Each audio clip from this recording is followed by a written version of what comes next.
today. Yeah, I'm gonna get the people.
Yes, people. Welcome to the Monday Night Madness show. Am I on mute? No, I'm not on mute. Me and my boy, co-host Tony. We've got Tony and we've got Gianni. Gianni talks football in the building. One of our special guests, one of our residents, always makes time for us. Big up to you guys as well. Big up to the chat as well, and big up to all those panelists that will be joining later. I know there's going to be a lot of people probably watching this show in some capacity. I'm just going to get straight into it, people. So let's get into it. So 9 games left. This is no longer about potential, guys. This is no longer about, the team and, can they not do it? This is about delivering. Arsenal are right there. The table's tight. We know it between Arsenal and City. The pressure is real. The question everyone keeps dodging, though, is simple. Do we have the nerve to actually finish the job? I'm going to talk about the Chelsea game in a minute, but I just want to get through my little intro script. So we're not playing great football, but as you can see, the last 2 games, we've got some good results. And I don't care at this stage, yeah? If we go 9 games, ugly, winning games, and get into the promised land, I wouldn't give a damn. All this playing good performances, merchants, and performances going to catch up with you. Maybe, but maybe not. I'm sure City were like that when they first won their first title, but they may have been playing some much better football than us. But there's some conversations to have tonight. If Arsenal don't win from here, what are we going to call it? Is it the Premier League's too tough? Is it a mentality thing? Is it a bottle? If City go on one of those ridiculous runs, guys, can Arsenal go punch for punch? When it's 1-1 in the 85th minute of a big game like City, who's going to step up? Who's going to be the clutch merchant? Who is going to finish the job for us? Who's going to grab the season by the throat? I'm going to open it up to you guys. 9 games, no hiding, and no excuses. Tony, talk to the people then. Hey, T people, yeah. Big up to everyone, yeah. I mean, T people, yeah. Big ups to Abs, my guy, the Waffle Don. I mean, that grand opening. How about that, people? Yeah, but I'll just say a big welcome to Gianni TV. Gianni TV, you're welcome to the show, my brother. Every week, this show, it's. Oh, have we lost him? You went mute, Tony. Yeah. He's not on mute though. He's not on mute. Oh, then your mic went out. Come back in. Yeah, come back in and come back.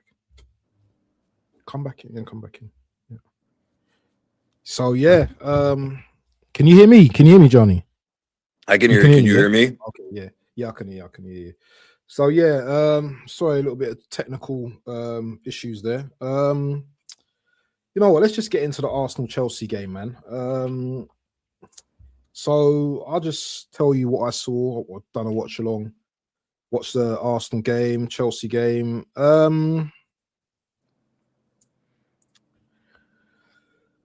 it's hard to kind of describe the game, you know.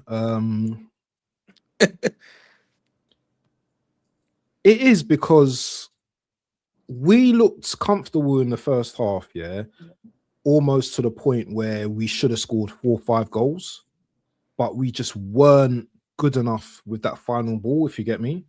So, you know, we get the ball out to Trossard, you know, Trossard would play some forward passes to Gyökeres. Gyökeres had the one-on-one, but his dribbling abilities are not that great. So he wouldn't get past his man. There were certain plays where, you know, we attacked the box, but there was no one in the box.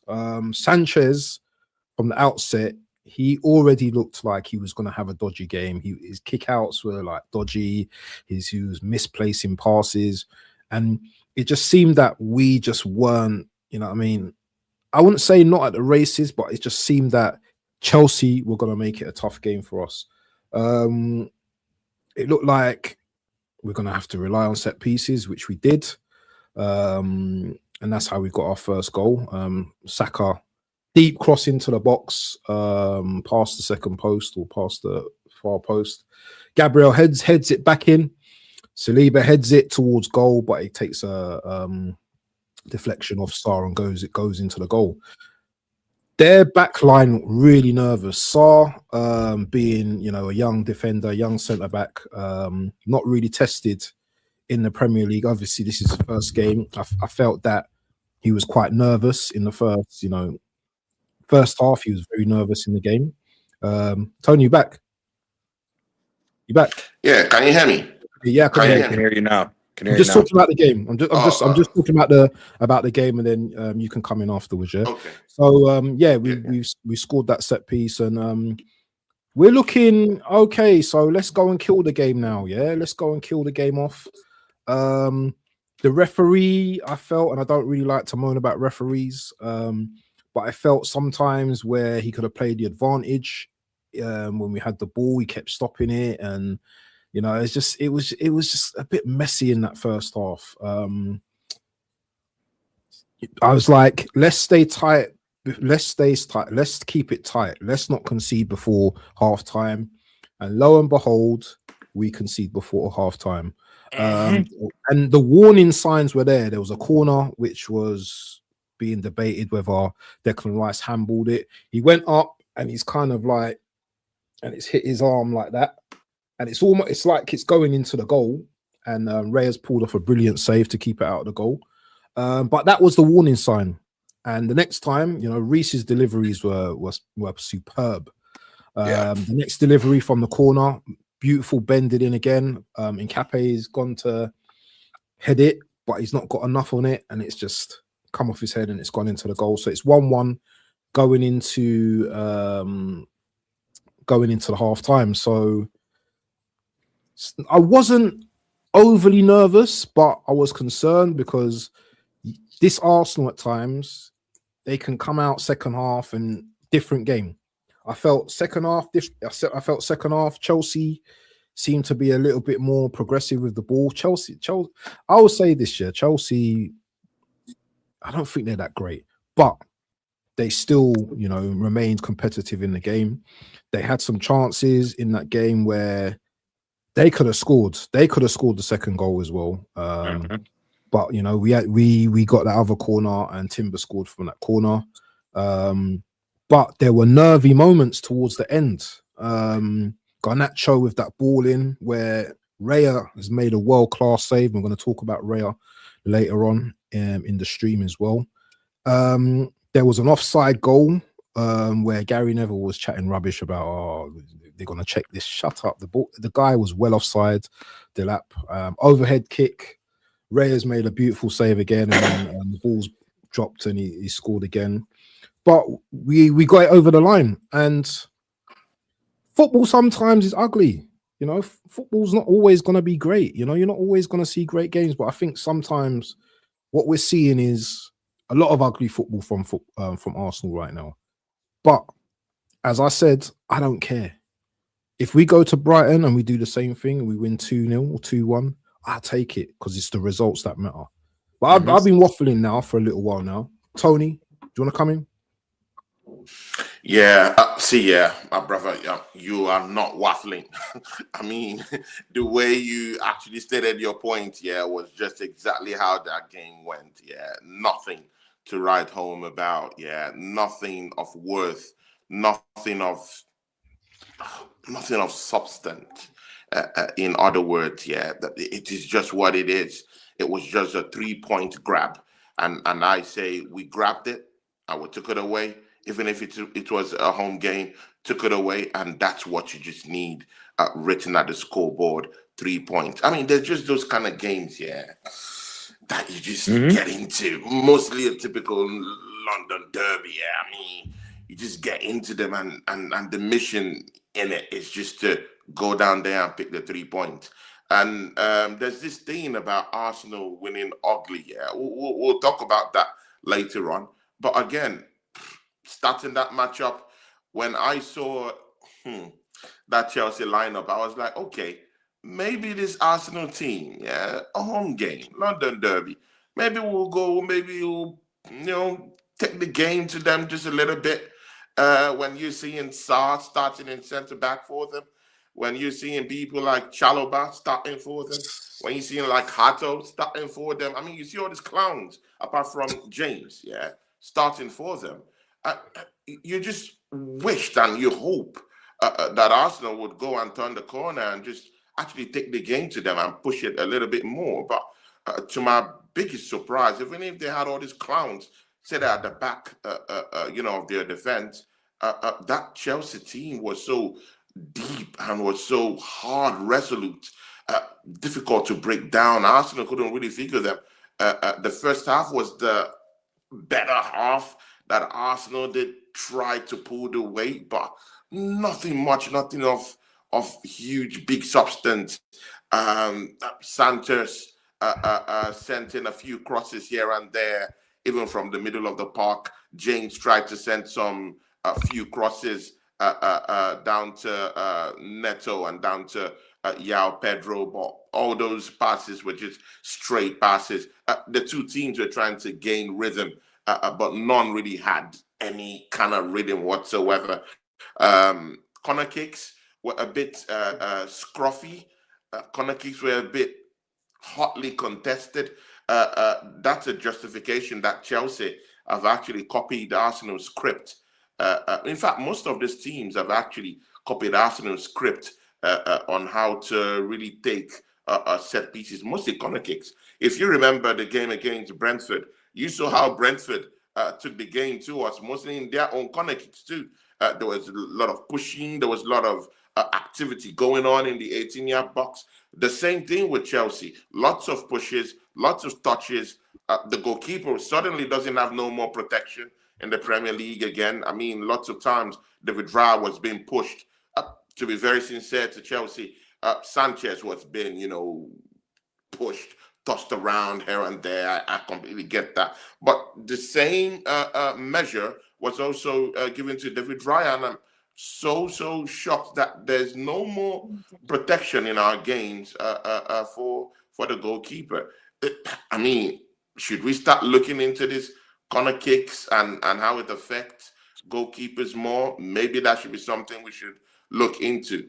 But again, I don't really care about that because Arsenal seem to be tapping from those, getting an advantage from that and getting goals. And then Arsenal scored the first goal. I mean, what a lip from Gabriel Magalhaes. I mean, this is what we've been talking about. When you want someone to just be there, to just answer you, you need your experienced players to just be there, to just take the reins and open up play for you. And what a vision from Gabriel Magalhaes to just hit the ball into where the action is, and Saliba just, I mean, tipsy, easy, slot the ball into the net. Sanchez in no place. Everyone complaining, tap, tap, boom.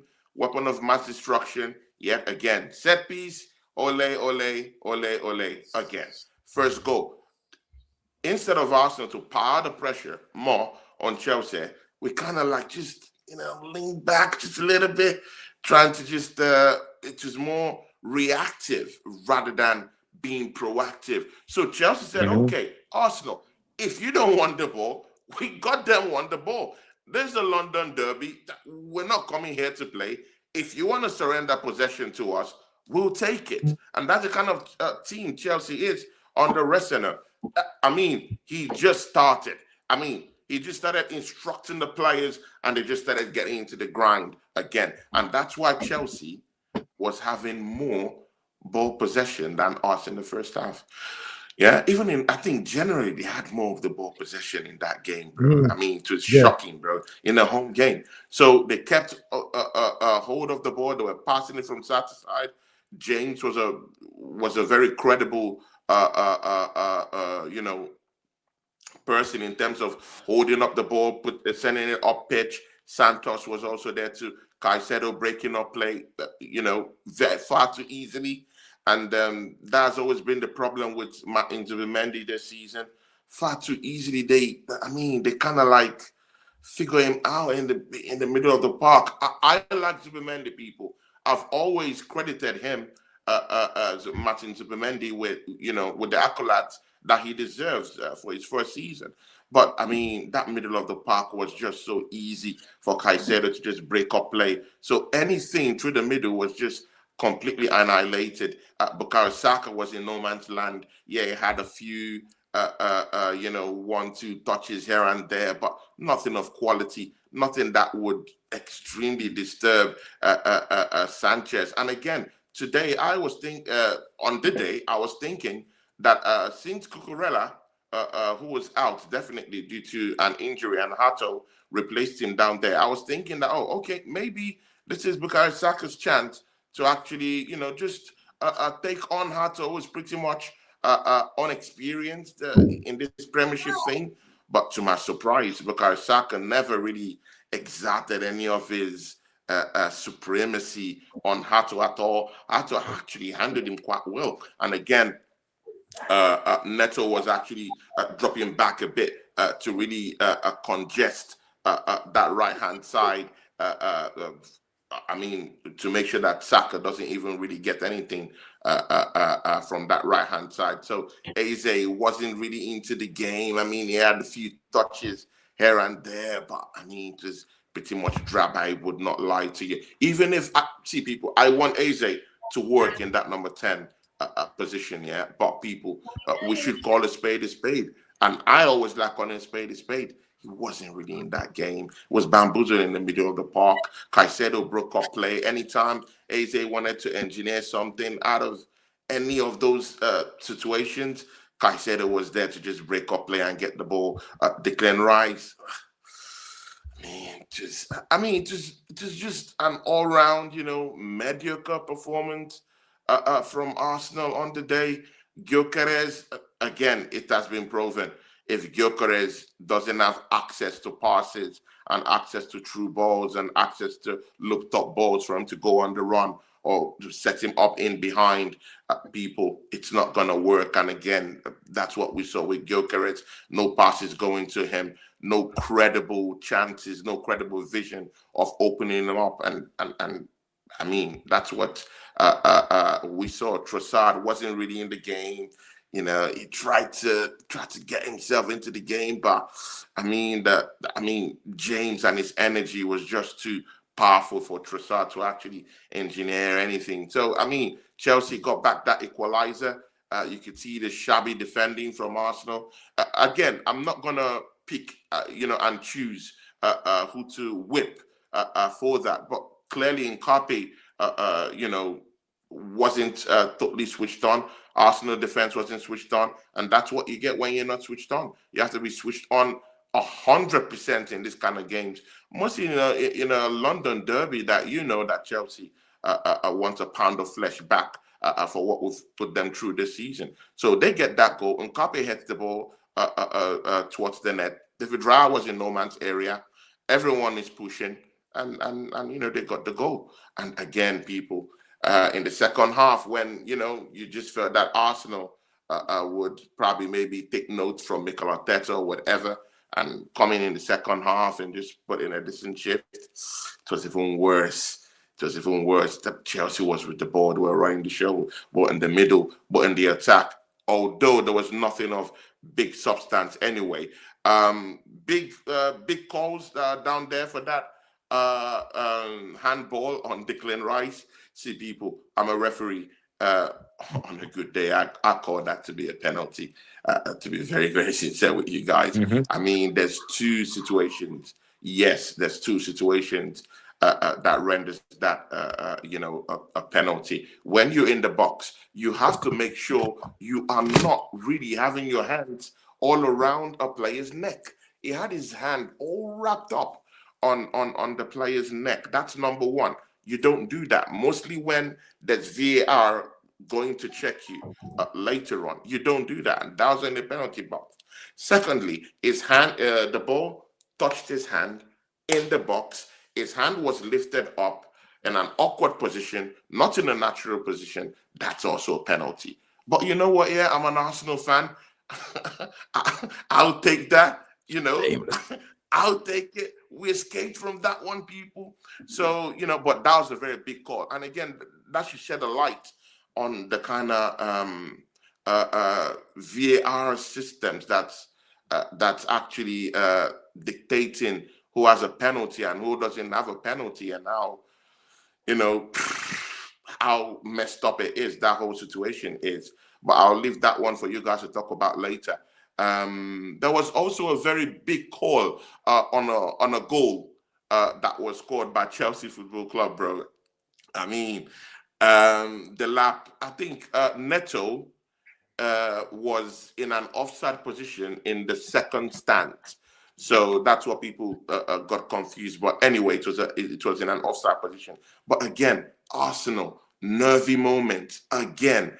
You know what? Yeah, at the start of the season, we used to have this back four that we say, hey, you know what? Yeah, this is the back four of champions of whatever, champions of Europe, you know, champions of the Premier League in terms of defending, you know, and you expect them to defend very, very well. And oh my God, nervy moment. There's something in that defense that's a little bit, you know, a little bit suspect, since a couple of players came back from injury down there. Yeah, it's not really the so-called best champions of Europe, the best in the Premier League, all that, bro. I mean, pure nervy moment towards the end of that game. It's not the position I would like to be in anyway. So I don't know what we should be fixing up, but I was just so nervous in those last moments in that matchup. Jurgen Timber got that goal. I mean, set piece again, ole ole. It is what it is. I'll take the goal.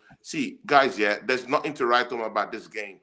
You know, there wasn't much action. There wasn't much probe. There wasn't much a silky moment in the game. But it is what it is. This is one of those games, yeah, that you look back in the season and you say, hey, you know what? Yeah, it was an ugly game to play. It was a vicious game to play. But we got the 3 points. I think that should just be the focal point of what happened. The 3 points. Again, Neto, Chelsea Football Club this season, disciplinary issues. I don't know how you guys saw that, but the disciplinary issues again crept in again yesterday. And I think that also helped Arsenal get off the hook.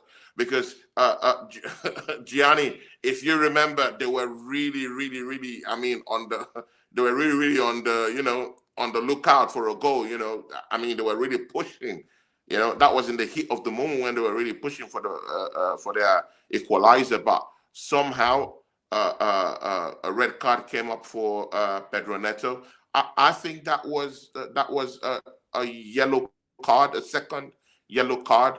So, and he has already gotten a yellow card before. So I think that was a clear sending off, the right decision from the referee. I mean, what are you going to the ground for at that point in time? That kind of challenge. And it just shows that was very, very intentional, with no intention of actually getting the ball. You were just after the player's legs. So it is what it is. You know, Martinelli actually did quite well in getting up, you know, trying to attack that ball again. But it is what it is. Neto out. I think it eased the problems on Arsenal just a little bit. If it was 11 versus 11, I think Chelsea get that second goal. But again, like I said, 3 points in the bag. Arsenal, weapons of mass destruction. set piece again. Ole, ole, ole. We go. On to the next one. And I just want to remind everyone, including audio panelists down here, that it's 9 games to the end of the season. You better start believing. Gianni, do you want to come in? Just to get your thoughts on the actual result yesterday and what it means going forward. Because Chelsea, they're not no. I suppose I know you're gonna. Actually, I don't know what you're gonna say, but in terms of a team, Chelsea will probably, if we look at the run, they're probably one of our toughest games, other than Man City and maybe Newcastle. I just want to get your thoughts on, the result and what we've just, spoken about the game. If you could just give us a little something. Well, it was depressing to watch because we should have blitzed that team because Chelsea's coach is shit. He showed it again. I mean, first of all, let's start with this, right? I know a lot of people came for Eze's head, but let's look at Eze's positioning again. Eze against Spurs was further up the pitch. What are you going to expect from Eze that's anything different from Martin Odegaard if he's supposed to start the offense just outside the box? It's the same shit. It doesn't matter if Odegaard's there or if Eze's there. The offense isn't going if he's starting that far back. I mean, I don't understand. I really don't understand why we can't just track back in time 10 years to see where a number 10 normally starts his position before all this 4-3-3, double eights, and all this other nonsensical bullshit. Because at the end of the day, when Eze is at his best, he's closer to the striker. When Gyökeres looks at his best, Eze's close to him. So again, it's us. It's the same thing that we constantly say. It's Arsenal versus Arsenal. We're our own worst enemy. To what Tony said, that whole back line outside of Reece James is a makeshift back line. We should have blitzed them. I'm sorry, Hato's not that good. None of their center backs outside of Levi Colwill are not decent center backs. They're all shit. Fofana's overhyped, even though he didn't play. Chelsea's back line is shit. Sanchez is a shit goalkeeper. When you know this, when people know this, and we've seen this, again, we're 9 games left of the season. You should know that by the whole season so far, Chelsea's back line is able to be get at. And if we also know that Caicedo and everybody else is a fucking hothead, why aren't you playing to that advantage to try to play further up the pitch to get them in trouble earlier? I mean, Neto got the second yellow card. Okay, it is what it is. That game should have been over with by then. And the biggest talking point is, why do we keep doing the same old nonsense? When we score first, we sit back, apply pressure, and put the fucking game away. I don't understand. They're gonna, instead of set piece ole ole, we're gonna have to start saying heart attack FC, because every fucking game is like a roller coaster of emotions for no damn reason. That Chelsea team ain't that good. Cole Palmer is still fucking is still not good. He's been out of form for what now? Almost a year and a half. Neto's not a finisher. He's just a dribbler. He's not a finisher. And Komazagam, I'm forgetting the striker for the João Pedro. Did nothing. Like he normally does. Does nothing because he's not a true striker. So again, we made life difficult for us for no damn reason. So the question about what you said at the beginning of does Arsenal have the minerals to get over the line? Yeah, because the rest of these teams are that just shit. The only worry as far as the run towards the only worry for us is the run going towards the end of the season is more so along the lines of, are we going to continue to play down to the competition? That's our biggest problems. Whenever we don't play, I'm getting some feedback. Do any of you guys got feedback? Yeah, I'm confused. Hold on, let me just. Is that me? You have YouTube open. Got it. Anyone have YouTube open? No, there we go. Whatever just happened, it's not there anymore. Okay. But it's just the question for Arsenal is this: it's never been about the big 6 teams with us, because again, up until the Liverpool game at the beginning of the season, we've had an unbeaten record for how long against the big 6. The question is us against the smaller teams. Do we play down to the competition and get caught? because now we're going to be playing teams that are fighting relegation battles coming up. That's going to be a test of champions to see what you go ahead and get. Chelsea, I mean, I wasn't too concerned about. The only thing that concerned me about Chelsea is from a mentality standpoint that over the last 20 years, Chelsea's been one of the most difficult teams for us because of everything that that changed about that club under Abramovich. So for a mentality thing, it's a big win against Chelsea because it shows that we're taking steps in the right direction mentally. However, as Tony said, we're still leaving these games wide open. And the bad part about this is, yes, we only have 9 games left of the Premier League season, but now you got to start throwing the Champions League games in now. Yeah, we should be walking all over Bayer Leverkusen, but either way, you got to get the job done, and this is where squad rotation is going to be necessary to go ahead.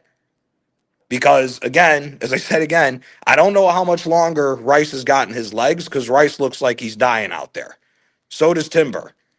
The good thing was that Chelsea couldn't take advantage, and at the same time, Chelsea in the offensive phase from the midfield, them 3 midfielders don't know if the ball's round or square when they play together. So I wasn't concerned by it, especially because if we keep looking at it from the perspective of, oh, what about Palmer? What about Palmer? Palmer's been shit for 18 months. I'm not concerned about Cole Palmer anymore. until you get back on track, I wasn't worried about him.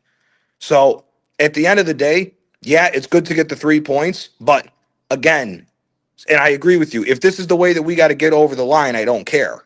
But at the same time, there's little fundamental tweaks that would make a whole lot easier, and the fact that we would be able to walk the rest of this league. I mean, again, I think we've all.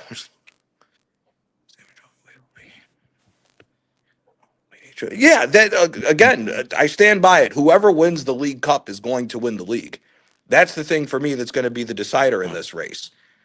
The mentality boost that you get from the League Cup final. That to me, whoever wins the League Cup is going to go on to win the title. That's just what it's looking like from here, because I just don't understand why we keep making life difficult for us. This ain't the same Chelsea team. We should have smoked them. But what are you going to do? BBK, chime in, man, with this Arsenal-Chelsea game. Your thoughts? You know what? It's been for time when we do our weekend warm-up show, and I said, like, from the halfway point, get ready to see some of the stinkiest games you're going to see for the second half of the season. Got down to 16, got down to 12. Now it's down to 9. We're about to see 9 more stinky games. That's the price that we're going to have to pay if we want to win this Premier League title, because he's not going to change the system now with 9 games. Our performances are getting progressively worse. The warning signs have been there for time. The warning signs were there at Old Trafford on August 17th. On the very first, it was the first game of the season, so everyone gets a pass. We were shit in that game as well. Yep. We got away with the 3 points. There have been countless games this season where we got away with 3 points and our performances weren't great. But obviously, you're always going to be told, shut up, it's all about the 3 points. I hear it. But the thing is, right, we talk about our midfield. Our midfield is completely shot because the guys are tired. They're done. They got nothing left, bro. Declan Rice and Zubimendi have got 2,400 minutes in their legs in the Premier League alone. We're not talking about the 6 Champions League fixtures that they've played. Meanwhile, Norgard has 46 minutes of Premier League minutes. How am I meant to trust the manager who don't trust his own players? He doesn't. I'm not saying that Norgard, because I'm not the biggest fan of Norgard. Norgard should have. I'm not saying that he should have half the minutes that Zubimendi has played, but he shouldn't be on 46 and Zubi on 2,400. And he played another full 90 yesterday. So he has played every single Premier League game for us, started all but one. And the one that he didn't play, the one that he didn't start, he still played. That concerns me. And in the middle of the park, those minutes are taxing. You know, those are not highway mileage. That's stop and go. Like David Raya's 90 versus Zubimendi's 90 are completely different. The guy, there's a reason why Chelsea can come to the Emirates and even in the second half play 20 minutes with 10 men and still have more possession of the ball. That's not a good. It should have been bell to ass. This Premier League could very well come down to goal difference. And when we get opportunities to run the score up and actually even try. I didn't see David Sanchez yesterday making save after save after save after save. That's what it should have been. They got away with it at their ground. Now they're at our ground with 20 minutes left. Bring on some fresh legs. You had 2 unused subs. You tell me that Nani Madueke isn't hungry enough to go score against this bunch? He would have loved to cook yesterday. Tony said earlier that Saka was out there on Gerald Hato not really doing that. Nani would have. What do we know about Nani? He's very direct, and he's going to make he's going to keep the fullback honest. That center back that Chelsea had lined up at the back, he has played 2 Premier League minutes, 2, and no one took advantage of that. And we should have exposed his inexperience yesterday. The performances are getting bad. They're not getting any better, and we're just going to have to hope for some good results on the back of shit performances because they're not going to get any better.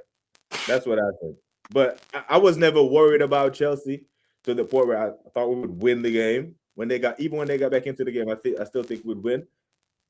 But these games are way too close for me. Way too close. This one, so we went from 19 cup finals to we got 9 banana skins left, and they are banana skins because we're not going to see rotation when the games are this close. We had we were 4-1 up on Tottenham. Sorry, that noise is coming. Now, Okay. Okay. Yeah, I'm sorry. BBK, yeah. I mean, you've echoed what we've said here, yeah. But again, Tony, the sound, the Tony, noise. something's going on with your mic, man. It's going crazy. Really? Sounds like something's sizzling. Yeah, you got a bad Hold on, feedback. let me see. Let me put you on mute. Let's see. Yeah, it's definitely your mic. It's your mic, Tony. It's your mic. Here, let me pose the question to you guys real quick. I can hear. Yeah, it's your mic, Tone. Let me ask you guys a question real quick. After seeing the performance against Chelsea, and clearly he's not changing with the we score a goal and we invite pressure. For anybody who's saying that we can't win the league, I hear it because you expect me to believe that we're going to go to the Etihad and do something different. Mm-hmm. When the pressure's on, when we know this team is folded under pressure. Especially because that game, the League Cup game, is surrounded by the two Leverkusen games in Everton is the League Cup game.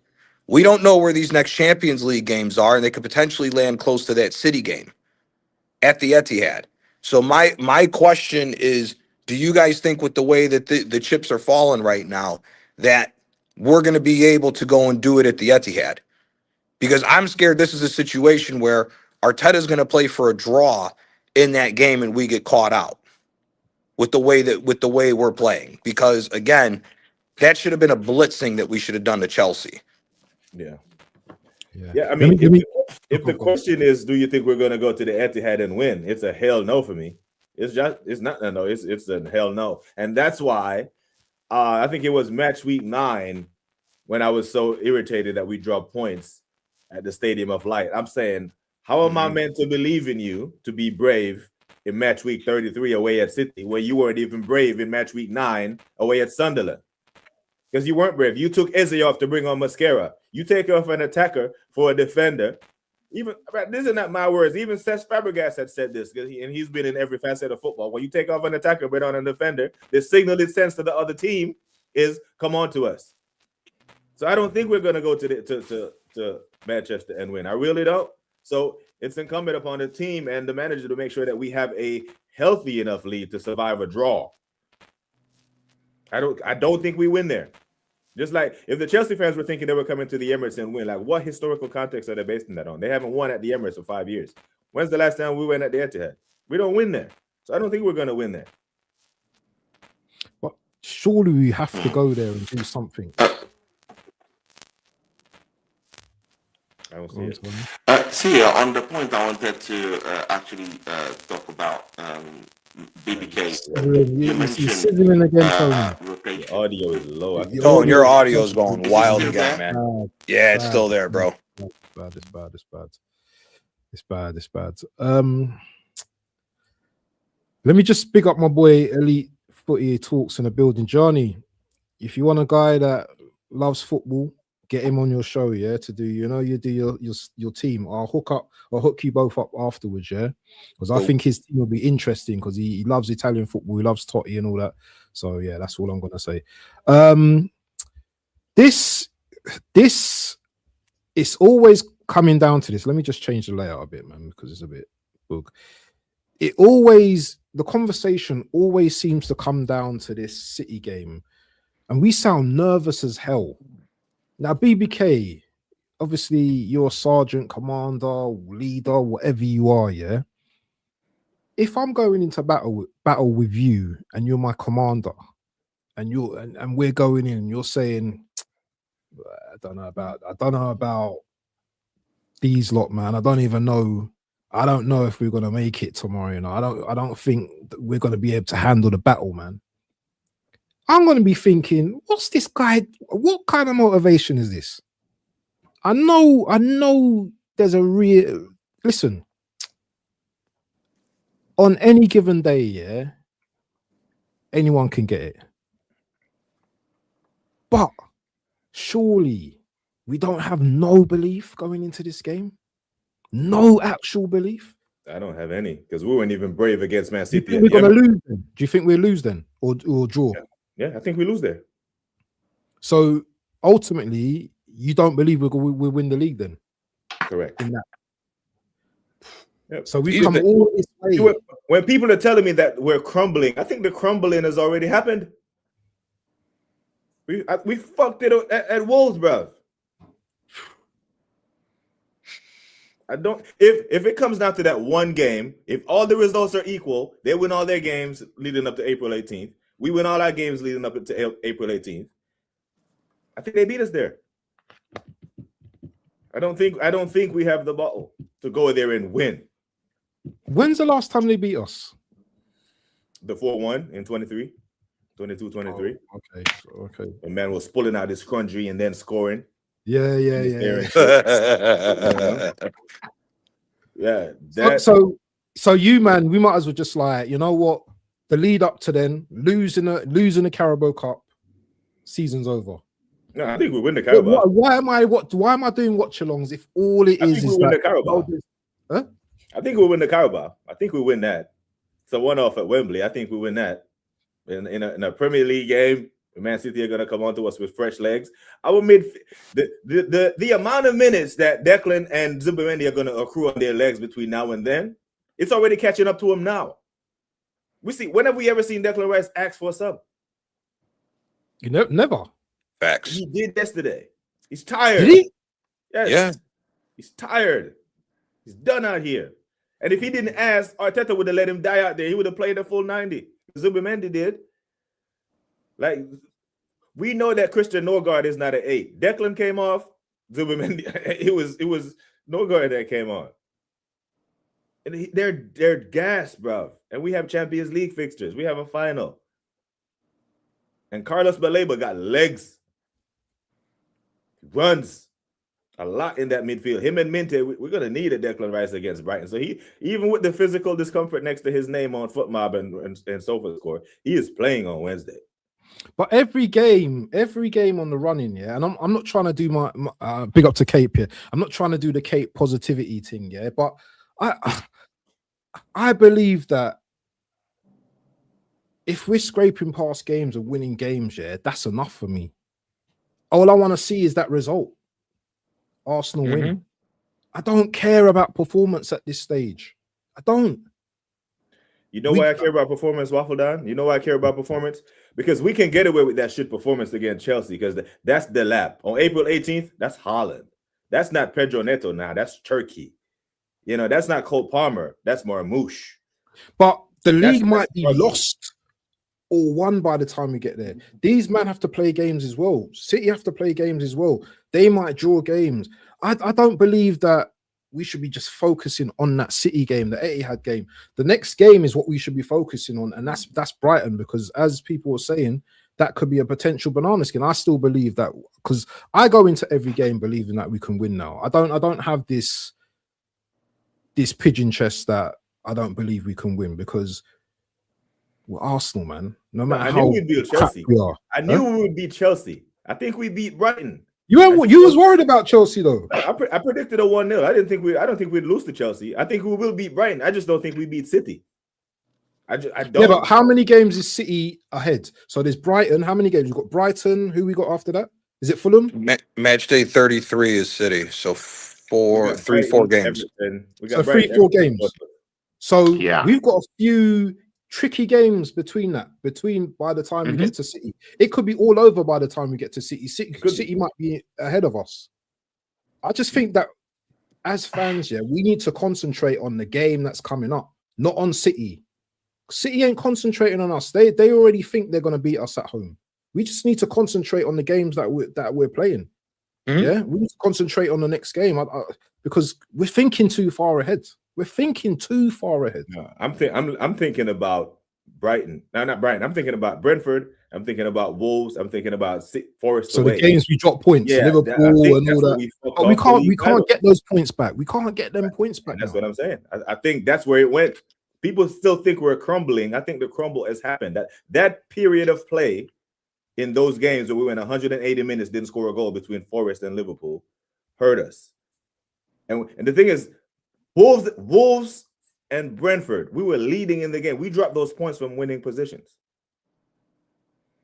Yeah, but you know what it is, yeah? We're here now. We're in the present now. So anything can happen in the world, bro. Anything can happen from here on in. Anything can happen, man. Was City impressive? Was City impressive against Leeds on I never watched the game. No, thank God. Thank God. Someone has finally said something about that. Yeah. See, I mean, all I've been hearing is Arsenal haven't been performing quite well. I agree to that, yeah, because I'm always a moderate thinker. Yeah, this is the thing. But how about Manchester City, bro? The fact there is that most fans or some fans aren't really looking at what City is really doing. I've done watch-alongs with City, in this campaign, and you know what? Yeah, that football hasn't really been good football. It hasn't been great football. We've said that this whole time. Our brother BBK Sports was talking about rotation. Arsenal have actually rotated. This is the thing. It's about probably maybe how we rate the quality of our depth. That's another thing. Do we really rate that depth? That's the thing, though. Arsenal have really rotated. We have rotated. Yeah, and sometimes we've come. So when have we rotated the midfield? We've come head to head with lots of injuries too to this team too. But we have rotated. Okay, in fact, we are the second team. We are the second team to actually have rotation in this league, to be very sincere with you. Second. Okay. So if our rotation is that good. And again, you know what? No. I mean, it's when I want to get my own points across. Everyone wants to talk. When I want to say something, everyone wants to cancel me. And I get it. It hurts. I get it. See, BBK Sports, yeah. See, since Rodri came into this Man City team, yeah, he has been playing, bro. He's been playing nearly 90 minutes, bro. What are we doing here? He's been playing nearly 90 minutes. And how many Premier titles he got? Bernardo Silva, he has been playing, bro. That's the midfield, bro. He has been playing all true. Yeah, if Vadio didn't have an injury, man would still be playing 90 minutes until the end. O'Reilly, as young as he is, he has been playing too, bro. So, see, what I'm just saying is that even City is feeling the pressure too. Yeah, they played against Leeds. It was stinky football. Sincerely, bro. They played against Newcastle. It was a struggle to get the win. Seriously, it was a big struggle to get the win. But you know what? No one cares, yeah? Because they get the 3 points. Most Arsenal fans don't go to watch the games against Manchester City, playing other teams for the whole 90 minutes. All they just know is, City have won. City have crushed the team. So therefore, they're playing good football. They're good.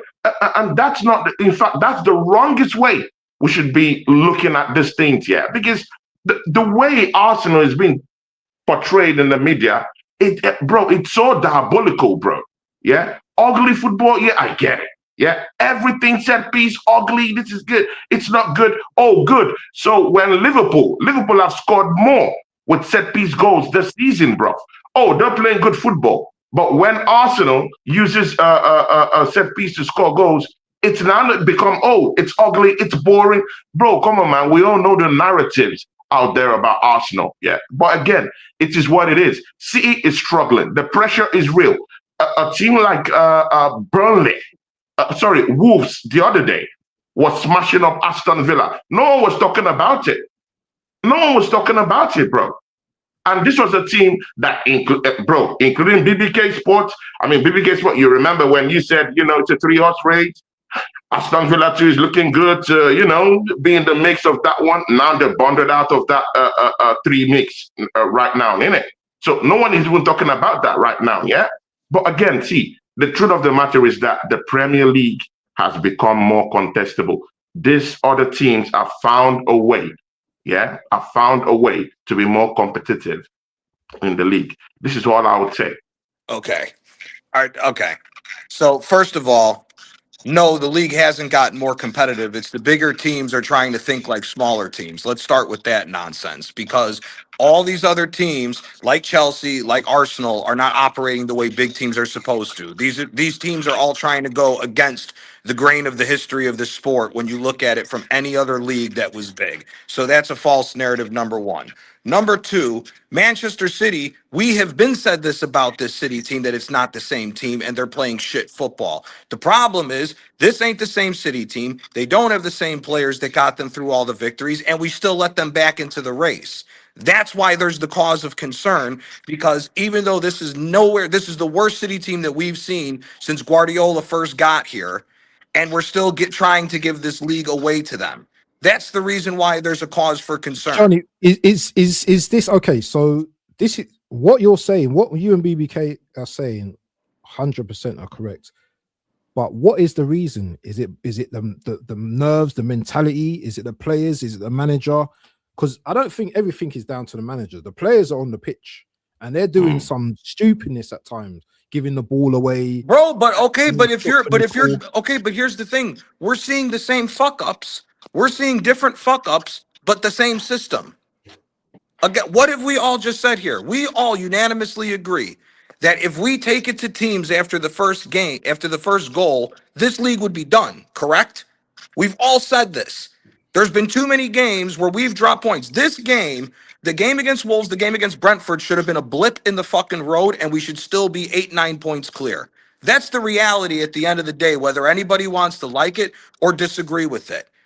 Those games should have been over and done with. Again, everybody. Bro, the Premier League is not one like that, Gianni. Yes, the it is. Premier League is not one like that. Stop lying. It's not yes, one it like is. that. You can't be 15 points ahead, 20 points ahead. Really? This is the Premier League, bro. So in City and this Liverpool, is the Premier League. It's not one like that, Gianni. Really? It's not one like that. So how many points ahead was Manchester City? When was the last time the Premier League was one like that? At this stage where you're seeing teams leading by 20 points, 16 points, 17 points. When was the last time? Last year, when Liverpool was 15 points ahead, when Liverpool was 15 points ahead. No. Let's not change it now. No. We're not doing that. We're not having revisionist history, because revisionist history is not history. So when Liverpool and Manchester City had the 97-98 point season, Chelsea was in third place with 72. We've seen this consistently. Liverpool was 15 points ahead last year. The only reason why Arsenal ended with 10 points is because Liverpool didn't give a fuck the last 3 games of the year. Otherwise, that lead would have been even further. So let's stop this bullshit. Whenever the two teams, whenever City and Liverpool were on it, they blitzed the shit teams. We can try to make up all kinds of stories. All this tells me is Arsenal fans forgot what it takes to fucking win. That's all this tells me at the end of the day. Because when City played all the shit teams in that run, they smoked them. The only team that consistently got at City is their bogey team, Spurs. When Liverpool went on their one to win, they smoked them. We're the only team trying to do everything that's different. False. That's again, Gianni. That's false. Man City dropped points against Sunderland. That's not their bogey team. Manchester City. Brother, we're talking points. this year. Manchester City dropped points against Brighton. They dropped points against Brighton. Okay. That's not their bogey team. So I mean, see, we could spin it. I could do this all, bro. We could do this all we want. And again, Gianni, you're on here. Actually giving talking points to this Manchester City course, yeah? Which one is Manchester City in? Do they have the best manager in the world? Yeah, listen, people, because I'm hearing all sorts of narratives. Do they have the best manager to win the goddamn league? Are they that experienced to win the league this week or the next week when they drop points, we start hearing, oh, it's a project club. Because right now, Gianni have just said, oh, okay, there are new players here, they don't have the old players. Good, we hear that. That's a fact, that's a point. But again, which one is City? Are they the most experienced team, or on one hand, or are they a team in project? No, they're not. Bro, these guys, they have Semenyo, they have Renius. These are experienced players, bro. What are we doing here, bro? What did Semenyo win? What has Semenyo won in his career? City a well-drilled what has side? Semenyo won in his career? Is City a well-drilled side, ready to win the league, or are they a project side? Let's know what we're talking about. So what are we talking about then? Because on one hand, you're saying, oh, they have these new players, they have this thing, it's a kind of like a project going on down there. So, I mean, Arsenal should have the straight right to just run through this league and win the league. Bro, I don't think so, bro. This is the Premier League. It's very competitive. Bro, there will be teams that will take points from you week in, week out, bro. We had Wolves taking points away from Aston Villa just the other day. No one is saying anything about it, bro. And is Aston Villa supposed to be in this title race? No. Come on, man. But Gianni, what do you mean? Come on, Gianni. Don't forget. I watched you. So why is it? Gianni? I watched. Gianni, I watched your channel. You put Aston Villa in the title conversation because we allowed them to. Because we allowed them to. Sorry whether you like it or not. We were 8 points fucking clear. We've allowed it to get back to 2 because we took games off against shit teams that never deserved to get back into that game. We were up 2-0 against Wolves. Any team that's got balls that goes on to go win a league smokes that team 4-0. Then why hasn't City gazumped us then?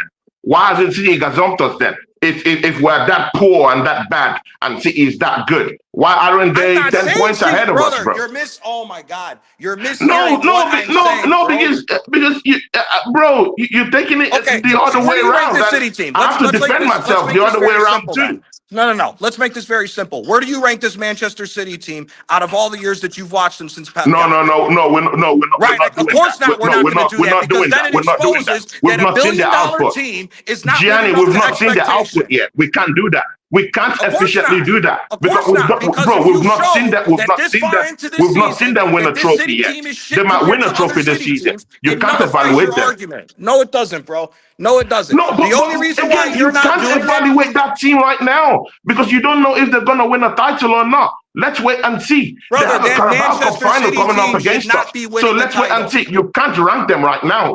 You never know. City can still go on to win a treble this season. Do you know that? Yeah, I know that. And they don't deserve exactly. to because the team's been that's where we are. So then after that, you can now rank them. How about that? No. When has City ever been this shit this far into a season under Pep? You don't know if they're shit.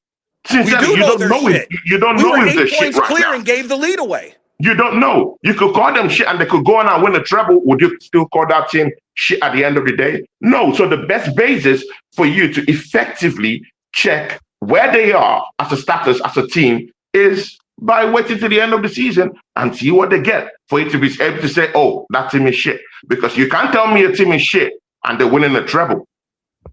Even in the glory days of Manchester City, they never won a treble. How about that? Okay. So if we rewind back, you're telling me City deserves to be in this title race because this City team is good. Bro, they got Semenyo, they got McGay. Bro, what are we talking about? They have decent players down there. They have killers, champions down there, bro. Okay. What are we talking about? They have Bernardo Silva, bro. They have Rodri, the best midfielder in the world, Ballon d'Or. What are we talking about, bro? Okay, so if Arsenal doesn't drop the point, so if Arsenal actually did what they were supposed to do, would you be talking like that right now that this City team would be good? No, you wouldn't. It is what it is. We're in the Premier League. This is going to be hotly contested. There you go. These things are going to be hotly contested. There you go. Gianni, they are not. Gianni, there are no shit teams in the Premier League. There are no shit teams in the Premier League. Yes, there is. Do you know what? Yeah, I'm even more nervous. Wolves up until recently was about to break Derby's record for being the worst team. Stop lying, bro. I'm even more nervous facing the Evertons and the Wolves than facing Man City. So should we be blitzing Brighton on Wednesday then? Yes, we should take the initiative in beating an inferior team. That's what teams that City, gotta win do. Brighton beat City during An inferior team that took points away from Manchester City. Okay, Who is I get not it. a good team. I get it. City is not a good team. I get it. No. Someone just said it's an inferior team. I mean, They are an I said inferior team. Brighton was an inferior but they took points away from Manchester City this season. Using and cherry picking words to put in a different sentence to make a point. Revisionist history is not history. Sorry, this City team is only in this title race because Arsenal fucked up. Facts. If we didn't fuck up and do our job, we're 9 points clear going into match day. What is it now? We're at 20. We're at 30.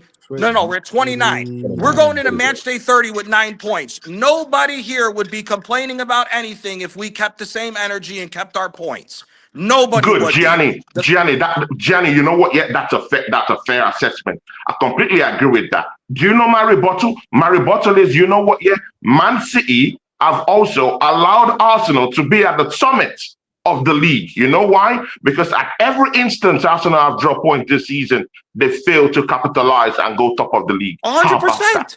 Which is even more. Which is even more of the reason why we can call it even at this point. There is no shitty team in this league. Every team is serious. Every team is hard to beat. Every team has redefined a way on how to actually sit back against Arsenal. So have this team devised the means to actually stifle whatever Manchester City have got. I mean, see, you know what, yeah, people, yeah. Did anyone watch that Leeds versus Manchester City matchup? Anyone? The whole 90 minutes. The whole 90 minutes. BBK, the whole 90 minutes. Leeds Man City. Okay, good. Was that a great performance from Manchester City? Nope. No. Okay. They haven't been good the whole season. Okay, because the Leeds I'm seeing down there is actually fighting relegation, and they're fucking having something to say against Manchester City. Yeah, so City should be blitzing that side, innit? With the kind of players they have, but they don't. With the Rodriguez, with the Bernardo Silvas, with the Reniers.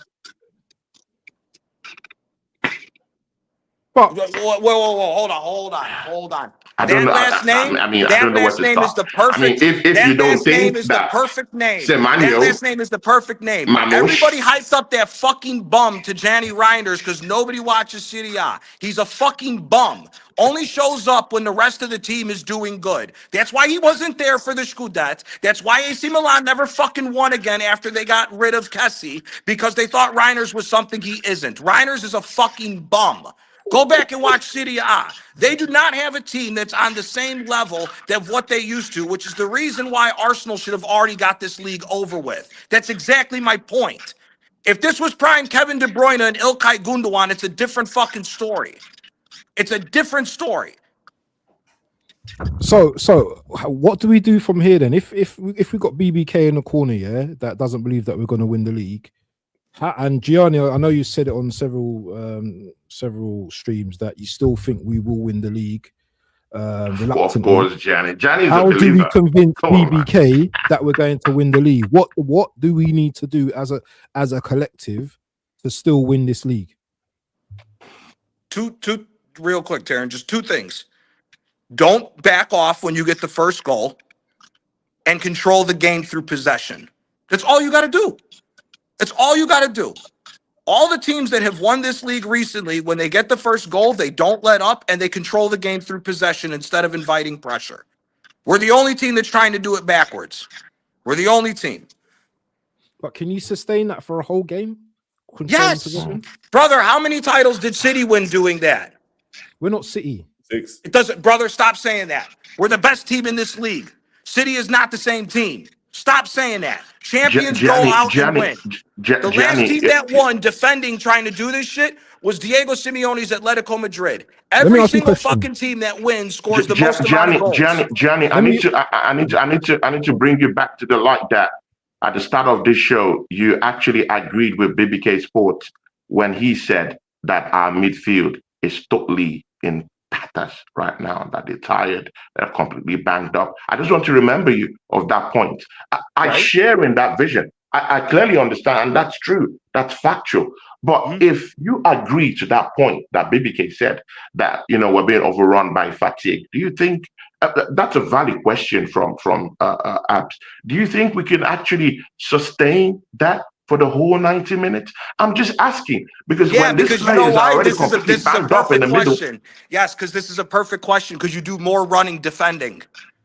You do more running defending than you do controlling the ball. If people have common sense and let the ball do the work, like 90% of the other teams in the history of this sport that have won playing possession-based football, the ball moves faster than the players. Perfect example. You control the ball, you dictate the pace, you tire the other team out because they're chasing the ball left, right, and center. We're the only team that's trying to do this a different way. The only team, unless we want to copy Diego Simeone's Atletico.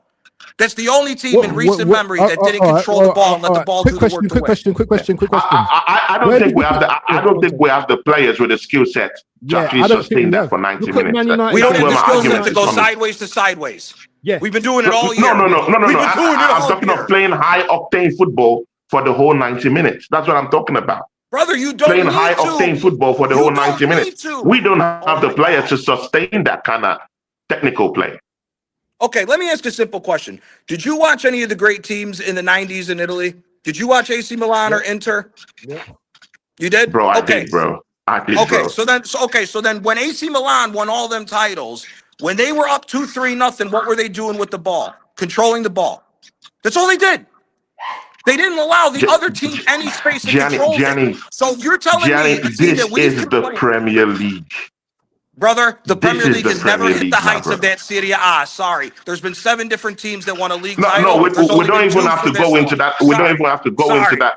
We don't even have to go into that. We don't even have to go into that argument. Yeah, because I could also say that most of the teams that actually won in their heydays in Italy, just maybe they were a member of the mafia, and actually there was a lot of things that was going on behind the scenes. Yeah, I could say that. Yeah, I could go petty. I could go petty like that. Yeah, if you want to go petty, I can go petty. I'm a petty Brother, nobody's talking but petty. I'm not going to go that route. I'm not going to go that route. No, Gianni, I'm not going to go that route. Yeah, I'm not going to go that route. That's what I would say. This is the Premier League. There's a different way we play here. There's a different way. There's a different simulation down here. There's a different way people hold on to the ball. There's a different way you keep possession of the ball. It's not the way you're looking at it, bro. And I don't think we have the certain kind of... Bro, look at the monsters you're comparing this Arsenal players to. Bro, Italy in the 90s, bro. Bro, we don't have those kind of breeds leaving again. We don't have them, So we can't bro. play sideways to sideways for 70 minutes. I get you, but we don't have that kind of personnel that can actually sustain that kind of high-octane kind of football that they played in the 90s in Italy, bro. Bro, I even find it disrespectful to even compare them with the players we have right now. We don't have nothing like that. There'll nothing be like that again. Never. BBK, chime into all of this, yeah? Is possession football the way forward for Arsenal to win this league, in your opinion? That's part of it. Because here's the thing: possession-based football is a part of defense. If we have the ball, you can't score. Right? It's pretty simple. Like, football has become like these modern day football managers would have you think football has evolved into this complex machine. Like, no, it's simple. We keep the ball, you can't score. We pass the ball around you. We've seen international level, different this league, that league. We've seen Spain win a Euro, a World Cup, and a Euro playing possession-based football. Like, yep, that's it. Jesus, what a comment! What a comment! And here's the thing, right? If we take it back to Arsenal, we had a week off for the first time in a long time, and our players still look tired. Our players still look tired because those miles that they've been running. We have 2 of our mainstay midfielders have 2,400 minutes each. There is no Man City midfielders over 2. I think Bernardo Silva is the only player in Man City's midfield over 2,000 minutes. They have been managed, and watch them get. That's because their midfield has been overridden by injuries. Rodri has been injured all season, mind you. It just came back. Moving forward, with players that are already tired and showing signs of burnout because their performances have dipped. We've seen Timber play 28 games. The first 26, brilliant. The past 2 games, before this Chelsea game, people were saying, what happened to Timber? He's tired. His levels are dropping because he is knackered, bruv. And these guys are not going to sub themselves out. I was shocked that I saw Declan Rice ask for a sub because he doesn't have the makeup as someone, but he has nothing to give because they're running without the ball too damn much because of the setup. Yeah, go. no player, no kid falls in love with football playing without the football. So no one can convince me that these guys want to be out there without the football moving. Nah, we want to have the ball, play possession-based football. Like Wenger won all his titles playing possession-based football. And this low block thing is a myth. Wolves did not play a low block against us. Wolves came out to play and got an equalizer. So this low block thing that's running everything. Nah, bro, you think teams are opening up against Pep? He got 6 league titles out of it. No one opened up against Jurgen Klopp. He got every trophy you can win out of it. Why is it the low block only an issue for us? No, well, you got a manager who gets paid 15.6. You figure it out. Brighton are not going to park the bus against us, so we have no excuse to win that. Brighton play honest football. So how do we play against Brighton then on Saturday on Wednesday then? Attack them better than they attack us because we have the better defense. I want to see us go at every other team. We're going to attack you better than you because we have players. We have players. So let's not do this control thing. Because control can lead to a slip, it can lead to a switch off, it can lead to a bad referee call. How about you do your business, you put 3 goals on the board, a referee decision goes against you, you win the game still 3-1. You up 1-0, you decide to sit back, a referee decision goes against you, it's 1-1, you drop points. Kill the game off. Give yourself some room, some buffer. We are better than Brighton. They've won 9 Premier League games all season, we've won 19. No disrespect to Brighton with all the disrespect to Brighton. You're 11th for a reason. We're where we are. We'll impose our will upon you. Like, take the game to the teams. I'm just tired of sitting at the edge of your seat every single game, bro. It's tiring, bro. And there's just on the law of averages, you play that way over 9 games, it's gonna bite you. Playing on the edge like that. Give ourselves an abundance of chances, score some goals. Yeah. We take more risk in our own damn box playing out from the back than we do in the opposition's box. Trossard cutting back 3-4 times. What's wrong with this brother? Bench him against Brighton, please. Because against his former team, he's going to do the same fuckery. Going to get excited and, oh, they sold me it. Nah. Take the risk down there. I'm going to touch this Gyökeres after the ball yesterday. I'm not sure because we're not creating overloads and schemes to get the ball in the box to him. We can play better football. But the timidness it's just right. We are old enough. Just quickly, I'll end on this. We are old enough to know what a Premier League winning team looks like for us and for every other team. We knew what Premier League winning Arsenal teams look like. This ain't it. 2-0 up at Wolves and leaving. Come on, man. This is not Premier League winning football. Now we might get away with it, but the law of averages said we won't. From where we were postured on February 1st to go 9 points clear. Man City, no Man City fan or player should be able to say on today, March 2nd, that if we win our games, we'll win the league. They shouldn't be allowed to say that. But we gave him that olive branch. So that's where my PTSD is right now. I fully understand that as well, you know. It's not like I don't understand that. But guys, just speaking of defense share, I want to talk on Raya quickly. Because I think we can discuss our style of play all night. But I wanna speak about Raya because I think Raya saved us in a few games this season as well. Especially yesterday, that save that he done near the end. The title could have been all over.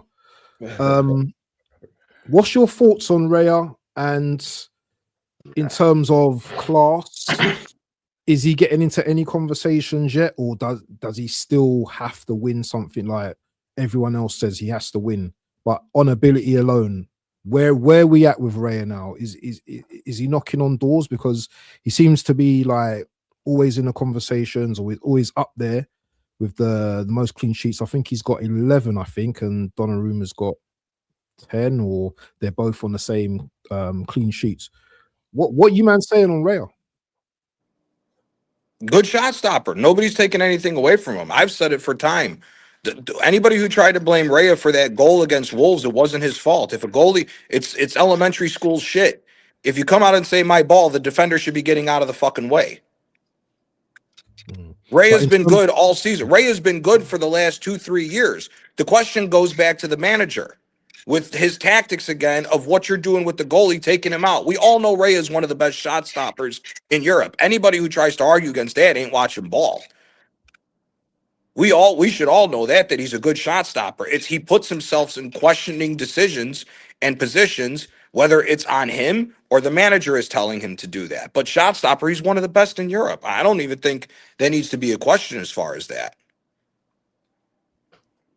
BB. Oh, yeah, BB. Someone call you BB. Yeah, it's like well, James, Burner Boy, and that.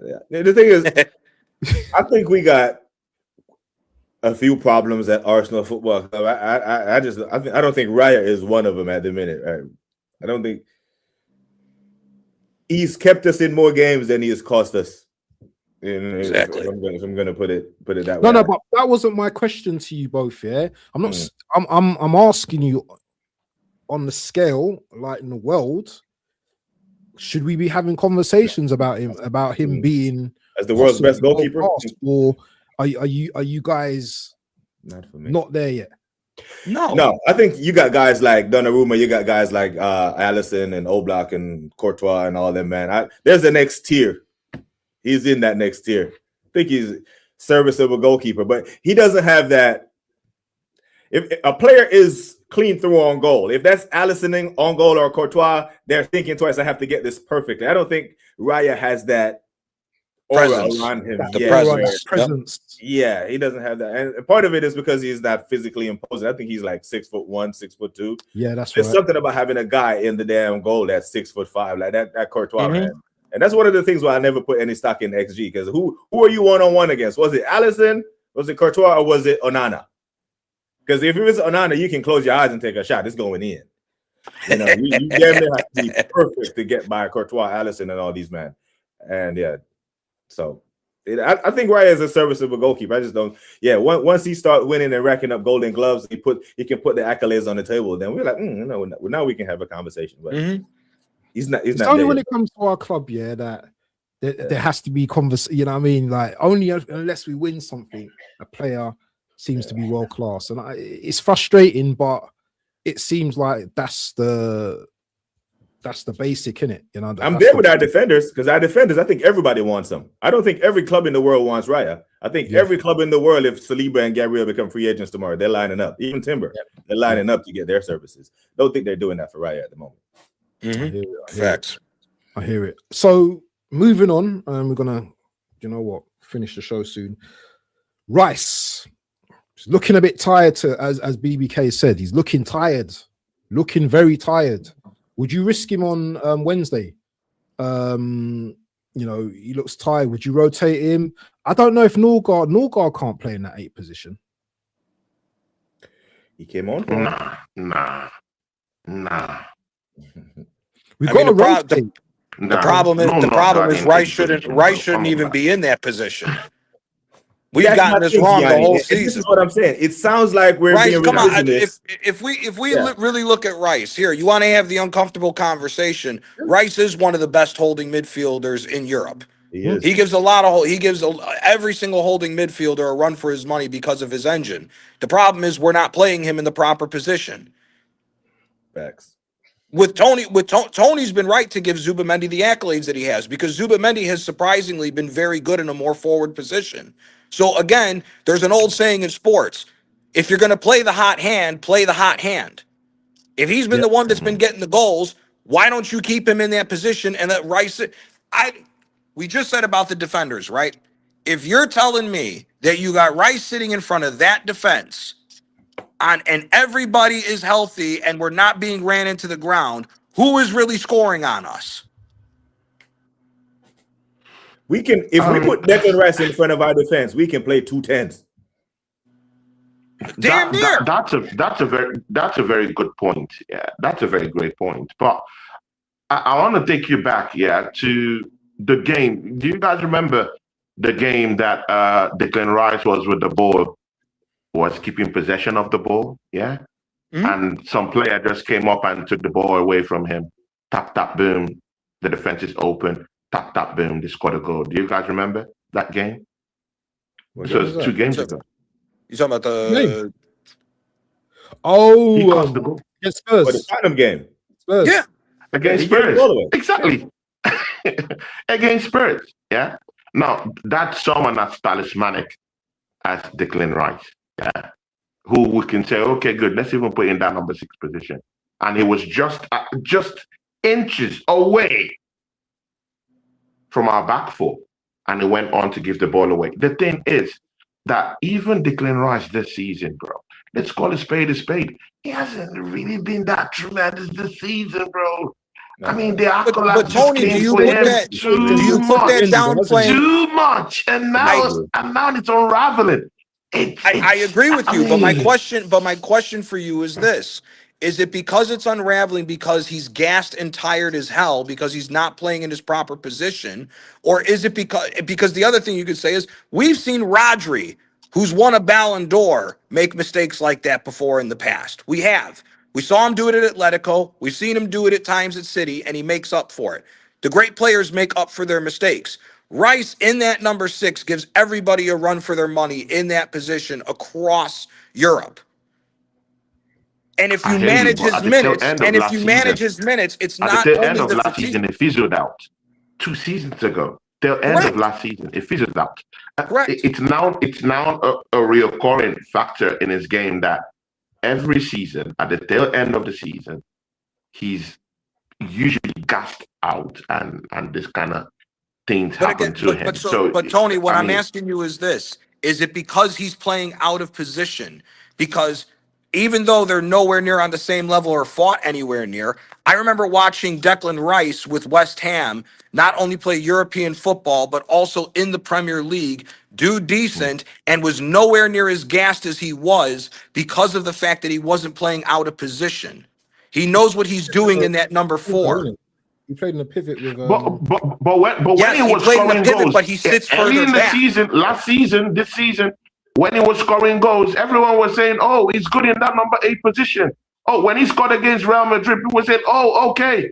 Oh, Brother, allow him I've to never attack the said- space I've- and go to first that of number all, 8 I've area. never said Let him go." you- Suddenly Tony- now everyone is now backtracking. Everyone now wanted to be Tony, I haven't been on YouTube. I hear you. We First can of go all- through all that stuff. first of all, I have if never we start said- going to everyone's channels, we would find lots of people who were saying, "Hey, you know what? That's cool. Lots of people fancy ain't me. Declan Rice in that number 8 position." I know That's many cool. people Lots that of said people it. ain't me. You know, I Lots know of many people people ain't that me. said it, and one of Lots them of is people- smiling. that's One cool. of them That is ain't having me. a cheeky smile right You're- now. Again, lots of people ain't me, Tone. It is what it is. Looking at me. But Lots of people ain't me. Again, anybody I with. hear you. I hear you on that. So again, I thought he was pointing at me, but I ain't got a t-shirt on, so either way, again, we got Francis. what we were talking about previously with possession-based football Who's this? and what we're talking about now can be intertwined in the conversation of what's going on with people being tired and us being stagnant. We have been Declan Rice, if his job is to just win the ball back and put the ball back going forward, is one of the best in the world at this. He's one of the best in the world at it. Zubimendi has shown a huge progression for his first year in the Premier League to be doing what he's doing as far as the offensive phase of the game. We should be playing the hot hand and doing what the guys are best at in order to go through to improve our chances of winning this title. Again, Rice has scored some good goals going forward in the 8. I hear it, but that's not him. He took West Ham to help and win a freaking title, the first time in God knows how long they've won any type of silverware, playing in his best position. Since he's been moved out of his position, there are flaws in his game going forward. I think we can all agree on that. For me, again, going off the ideas of this defense is already one of the best, if not the best defense in all of Europe, and gets that much better to where then what we talk about with possession-based football and more freedom on the ball can come if guys are being played in their proper positions. This goes aligned with what we're saying with everything else, because again, the problem is not just with Rice being out of position. We said earlier, Eze too. Eze had a shit game yesterday. But is it because Eze got dragged back to the Odegaard position rather than him being further forward against Spurs? So again, if you put people in their best positions, we should be thriving and winning this league. This all culminates to what we're talking about is why, again, I've said for time, I still think Arsenal should be winning 2 trophies this Yeah. Got the curse just come out when he just. Oh, mentioned- Gianni is I out. peeped it took longer than 46 minutes to come the other day, man. Yeah. Hey, shout out to the waiting room in the building as well. Look at that. Listen, look at those minutes there, man. A big experienced Brentford player only getting 46 minutes, man. Come on, Tony. What do you say about Arteta not rotating properly? Look at the amount of minutes Zubi's played compared I mean, to that's down to the manager, isn't it? That's down to the manager. And again, you see, we've always Is he talked keeping about him the fresh for manager the last 9 games? See, yeah, you have to call the manager in situations, yeah, that you have to call him out on, yeah, and I've always done that. The manager, I mean, even if it seems that he has been rotating the team in some way, yeah. To be very sincere with you, he has rotated Bukayo Saka with Madueke this season. We've seen it; it has happened. He's rotated whenever Kai Havertz is there, or you know. The thing there is that the manager still have a lot. He still has a lot. He still got a lot to do, bro. This is the thing. He still has a lot to learn. That's where I'm at.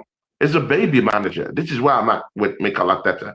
So that's why instead of just talking about the same thing again and again, I've already resigned my faith.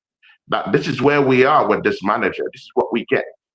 You bring in someone from Brentford who's the captain of Brentford, and give him that little amount of minutes. Why bring in a player when you don't simply trust the player? So, I mean, people, yeah, it is what it is. I'm tired of this Mikel Arteta thing. I already know. I want the manager out. It is what it is. We're where we are. But the thing there is that let's just go through the season first. That's where my head is in right now.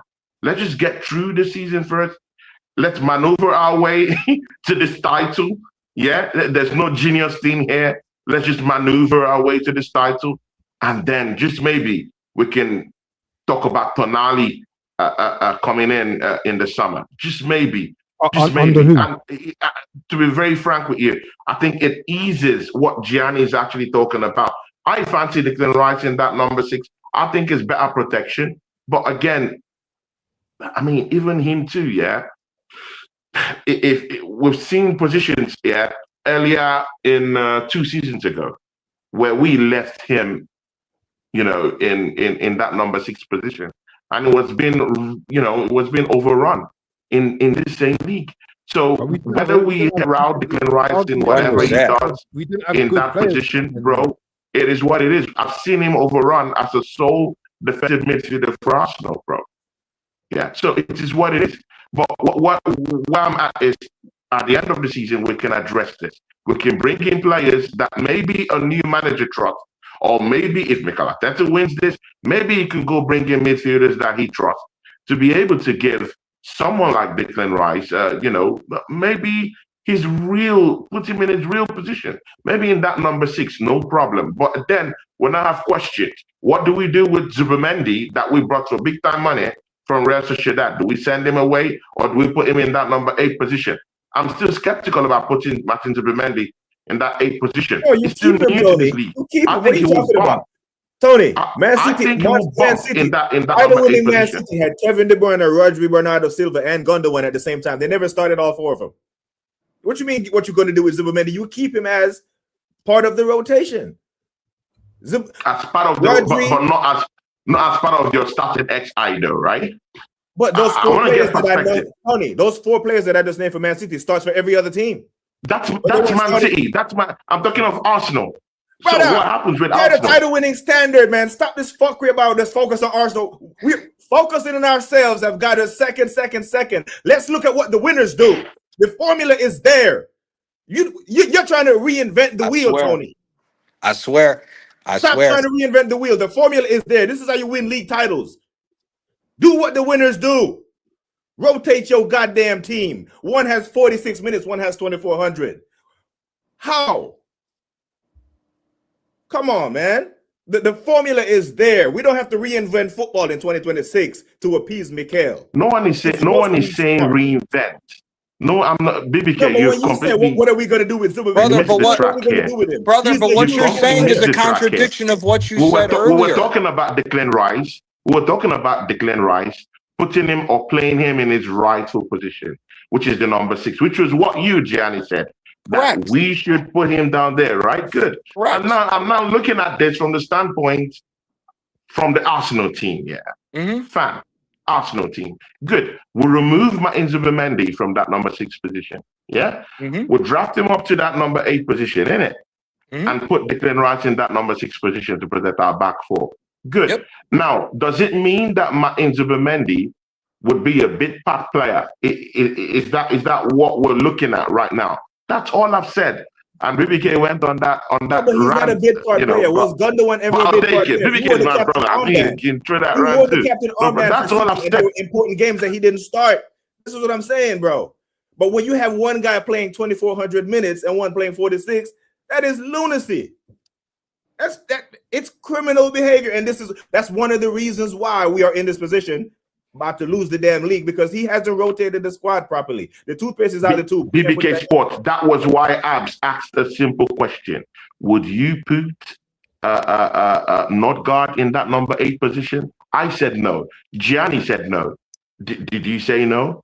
No, but you put him in the okay, 6 and keep before the Zubimendi up That's there. it. Who do we have to put in that number 8 position? Because Kai Havertz is injured, Lewis Skelly. obviously. Lewis Skelly, Who? the guy who's not supposed to be playing left back. Oh, really? So we should start experimenting in that position in the season. So when he tore up Atletico So we should start Madrid doing in the Champions experiments League, in the season now. Wait a minute, No, Gianni, I'm learning.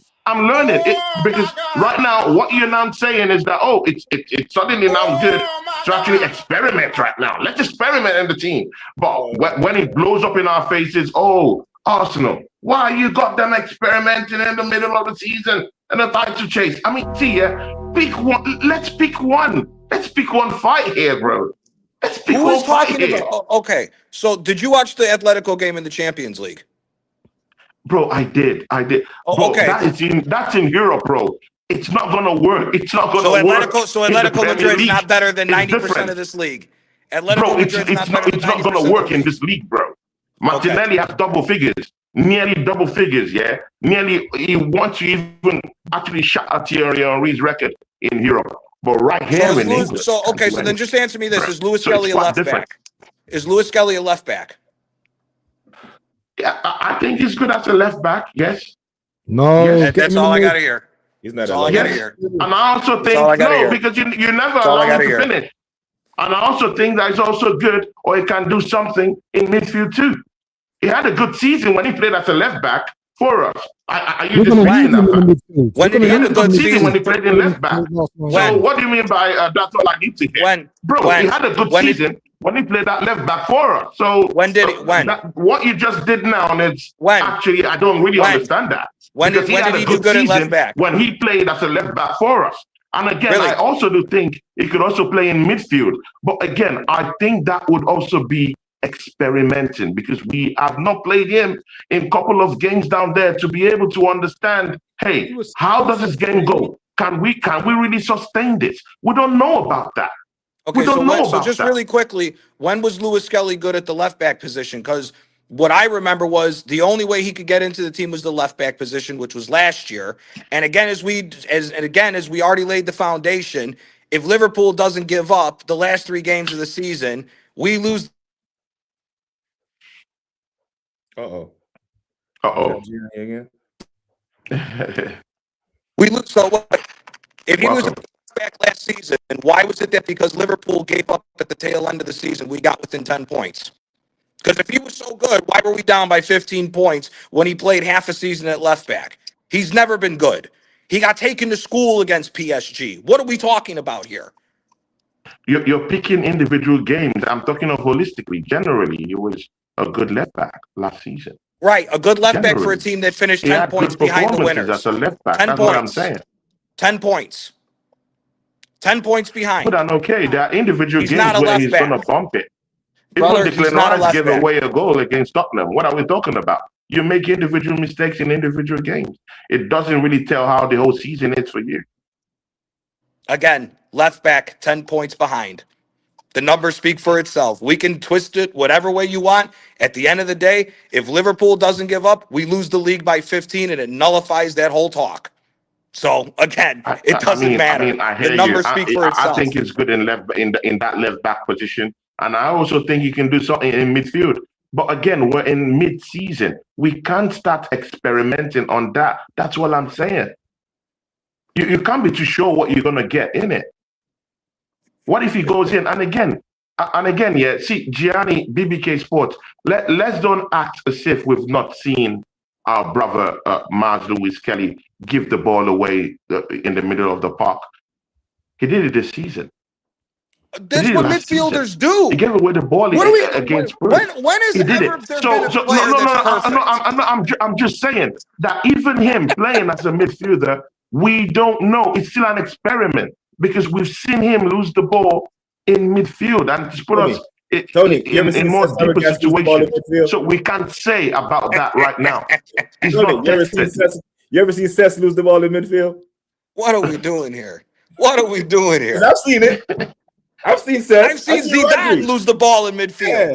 Yeah, I've seen Zidane lose the ball in midfield. What the fuck are we talking about here? I want my midfielders to lose the ball, trying to break the lines. That's the problem with our captain. He never take that risk to try to break the lines. He's always doing this safe pass shit. This is why our attack looks so slow and so predictable. Because we see Odegaard breaking down our attack. You know what the ball sees? What Arteta sees? He sees retention, ball retention, keeping possession. Nah, bro, you had the runner, but you weren't brave enough to break the line. You're gonna give the ball away in the midfield. That's why those midfielders, the minutes are so taxing. Exactly. Oh, look at this point. Yeah, it's also, bro, barely no games. So how can you put someone who has had barely no games too, even in that midfield? Why would you trust our midfield to someone like that? So because I'm skeptical about that. But again, let me put you guys on the line. I already know that Gianni wanting to walk straight into that number 8 position. Tony, do you want Mike Lewis Kelly to walk straight into that number 8 position? Is that what you want? The opportunities are there. What's O'Reilly doing for Man City right now? Yeah. Wait, seriously? No, people. No. Yeah, hey, he took the position from that fucking bum Reinders. Of the TV I'm watching. He took the position from that fucking bum Reinders. Play that Undertaker sound. Exactly. The Undertaker sound. Abs, that Undertaker sound, please, bro. Oh, my days. Lord Jesus. Wait. BBK Sport. Wait. Oh, my days. BBK Sport. Wait. Did I hear right? You just said you want Miles Lewis Kelly to play in that number 8 position. You want a player who has had fewer games this season at left back, who has had fewer games at midfield. He's only played in midfield for us once, and that was in a cup game. You would entrust him in that number 8 position in this team. How many times am I hearing correctly? For us? No, am I hearing? Bro, he got hacked off from there immediately, bro. Less games. He got hacked off from that position immediately, bro. That's experiment. Bro, Bukayo Saka got hacked off from that number 10 position immediately, bro. Yeah, but he tried it, didn't he? You don't just do that in a team. You don't just do that. You don't just do that in team sport. Just hack off someone and bring someone in an unknown world, bro. If you're even telling me about right back and left back, I'll say, okay, maybe we're onto something. Yeah, we've done it before. Yeah, Thomas Partey has played right back before. It's blown up in our faces. Yeah, I mean, what's this fascination with us and fitting in players into situations that they are not really familiar with? Anything. He's a natural midfielder. He's a midfielder. He's a natural midfielder, but when has he played for midfield for Arsenal? This is the question, bro. You speak as though the minutes aren't there to be had. Just because the manager chooses not to play him doesn't mean he can't play there. The minutes have been there to be had. We had 2 unused subs yesterday. Could we have used those subs yesterday? Against Atletico, didn't you? Yeah. In such a crucial game like the Chelsea game, and if he bumps that and then they equalize, then it will be in-game management non-existent. I'm looking at it in 2 different dimensions. Simple question then. We win the title at the end of this season, right? we win the title at the end of the season, and we win the League Cup. It happens the way that we want it, right? Coming next season, because there's already talk now from Tuto Marcacho and everything else that left back in it. Well, not only us looking at a left back, but the Italian fucking bum is already talking about that he would like to play for Rome. That came out 9 hours ago. So, with that being said, if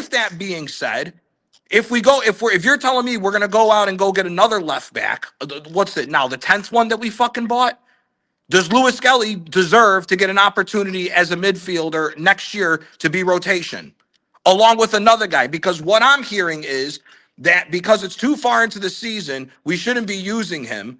But then the question then asked is, well, do you throw the same thing for Wanyeri if he was still here?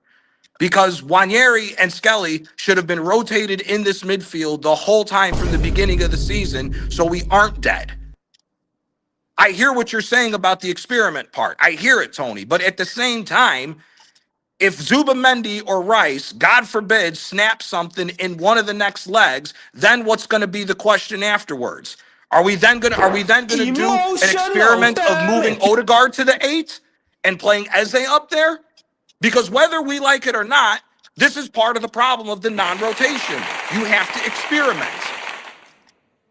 That's part of the problem. I hear with what you're saying with not wanting to experiment this far in the season, but it also can't hurt with all the issues going on. Again, Skelly, if anything, when we fucked up by playing that bum and he hurt himself in the fucking warm-up against Wigan, Skelly should have been in the midfield regardless.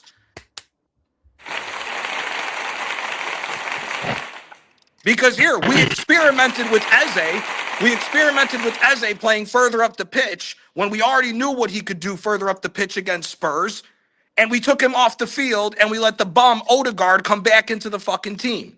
When we know Eze should have been playing the whole time after that Spurs game. So whether we like it or not, the experiment is going to have to happen because these guys need a breather. If we're trying to go for every single trophy that we want, if we're trying to be a quadruple team or a treble team or a domestic treble team, guys need to have a rest. So you're going to have to experiment one way or another. I'm not sitting here and saying that Miles Lewis-Skelly immediately walks in over Zubamendi. But if we're up 2-3-0 by the 50th, 55th minute, Skelly should be given that game time to get up to game speed for the long haul. You mean like a Tottenham? And this is what game. Like the Tottenham game. You could explain exactly. Again, I dig that.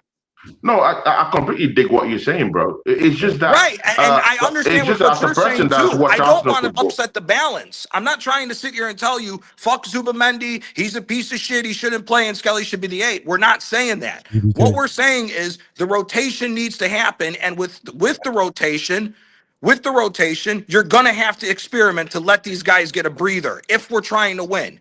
If we're not trying to win, if the only title that we're really trying to go for is the Premier League, then sure, run them into the ground. BBK wasn't, I get what you're saying, but BBK wasn't alluding to rotation. BBK was alluding to he's ready to play. That's why you said the minutes are available for him to try to get bro. BBK is saying something different. You saying something. I completely understand what you're saying. Yeah, we should. If talking in terms of rotational policy, I completely agree to that because we already have knackered players in that midfield. Completely agree Tony, to that. Remember, that's BBK what he said. Was like, no, he should get into that number 8 position straight away. Like it shouldn't even be some sort of rotational policy. No. Go there and play in that number 8 position. No, that's he said, what Tony, if you remember what he said, about. No. What he said was, when you asked him, should he get the number 8, you said yes, because the minutes are there for him to get to be able to give these guys breathers. He was never saying that. Then what about Kai Havertz? Bro, we're talking about experience number 8. Okay, good. Someone who's played number 8 Havertz in our isn't a team. number 8, brother. You Havertz. know that. He's a 10. If anything, Havertz should be the rotation for Eze. No, he's played that left center mid. No, he's played that left center mid. And it didn't work. How many points have we dropped with him doesn't playing matter. as the You left can use eight? a more experienced player in at that point. I get that he's a more experienced player, but he's more of a 10. You can use a more experienced player at that point. And Kai Havertz is a more experienced player. But he's a more experienced player as a 10. Kai Havertz, even if he's not the end, he doesn't have the end product that I like. It's not my typical kind of forward that I like. he still has proven that he can pop up in different positions. Even if you tuck him into that number 8 position, he could go in that number 10. He could go to left center mid, which is the position, right center mid. He could pop up from the wings. He could do anything. Correct. He's a versatile guy. But He's a very again, at this technical point player. of the season, you play players in their best position because it's all about getting the results, like we all said at the beginning. I hear you. So now someone is really telling me in this team you would rather go for a Maz Lewis Kelly in that number 8 rather than a Kai Havertz who's fully fit. No, because I want Kai Havertz to come in. Who could give you lots of things? Because I want Kai Havertz who could give you lots of things technically in that team than Maz Lewis Kelly. But here's part of the problem with that. Havertz is better at a 10 than he is an 8. We saw when we first got Havertz and we tried to put him in the 8 that we dropped points because he wasn't up to the task in the midfield in that position. Havertz has gotten 2 big money moves based on the fact that he was a good number 10 in Germany. They misused him at Chelsea. They tried playing him at 10, was spotty. We brought him over here. We tried him in the 8, and it didn't work. That's why Rice got put into the 8 when we bought him, when Thomas Partey was still the number 6. He lost his spot at the 8. He should be the backup 10. As they should be the number 10, he should be the backup 10. Odegaard, if you want to make the argument that Odegaard could be the rotationary 8 because the way he's playing fits that role better, I hear it. But Havertz is a 10. You want him closer up the pitch to the striker. That's what he's always been good at. Even and from that number 8 position, he could still be in that number 10. Yes, but if we're having the problems in the midfield with the defense, that's where he moves around. He does move, but he leaves us open defensively. Exactly with what you said. Then you have to pick your poison. At this point, you have to pick your poison. That's why I said do you really I'd rather want to attack teams, or do you really want to sit back? If you want to be a possession-based team, then okay, good. I don't see any harm in tucking in one forward there who could roam around, the spaces, roam around the area. Maybe play just in behind Victor Gyökeres, go through the wings, go to the left, go to the right. He can do it. Aerially, he gives us that much possession aerially too. So again, it depends on how you want to look at it. Yeah. Or do you want us to be more defensive? Then maybe I can hear that defensively. Okay, good. There's no need because he'll be a -1 kind of player defensively. But again, if you play in high octane football, you don't have any other person because I can put Nogard, who is generally a defensive midfielder, I put him down number 8. I'm still skeptical about Mazuru Skelly playing in that place because he hasn't gotten game time, number 1. And secondly, I cannot trust someone who hasn't played in our midfield for at least twice this season. He's only played there once, and that's in a cup game to an inferior team. So it is what it is, bro. I mean, I hear what you're saying, but again, the word experiment, it terrifies me. Yeah. But the manager experiments all the time. It terrifies me. That's the problem. I hear you. It but the manager's doing it too. I've seen Thomas Partey play that right back. And that put that guy where he is right now, bro. I've seen lots of things going on, gone wrong with experiments in this team. I don't want it to happen again. So it is what it is. I mean, even Gianni, mind you, you've totally forgotten that you've talked about Calafiore leaving this football club. You don't want to see him here. And I hear you. I get it. Because man is not really even, fit enough to play for this football club. Yeah, even me, I want him out. But it's not that I'll be in that permanent push to push him out, though. But I see sense in getting him out of the football club and bringing in someone who might, be able to play. Now, if Calafiore was injured almost all the time this season, at least you will have a backup for Nkapi. Yeah, I hear that. At least you will have a backup. I'm not disagreeing with you. Yeah. So if Calafiore goes, who's gonna be that backup down there for Nkapi, though? It should have been Calafiore from the beginning. Calafiore shouldn't have been the starting left back at the beginning. What are we doing here? We got a championship. But you want him out anyway. You want him out anyway at the end of the season. Yeah. So when he goes out, what's gonna happen? Who's gonna be the backup left back down there that we have? Yeah, you go get another backup left back and you move Skelly into more rotation for the midfield next year. Same thing we're going to do with Nwaneri when he comes back. I hear you for right now. Again, I hear it. But at the same time, Skelly's not a natural player. I believe in playing people in their natural positions because they're going to do better. That's why we're seeing Eze getting held back when he's pulled farther back, even though he's a 10. It's across the board with the team. I hear you, bro. I hear you. But I mean, the BBK thing about Matt Lewis Kelly walking straight up into that number 8 position. It's still, it's still. It did me dirty in that way, bro. But anyway, no problems, bro.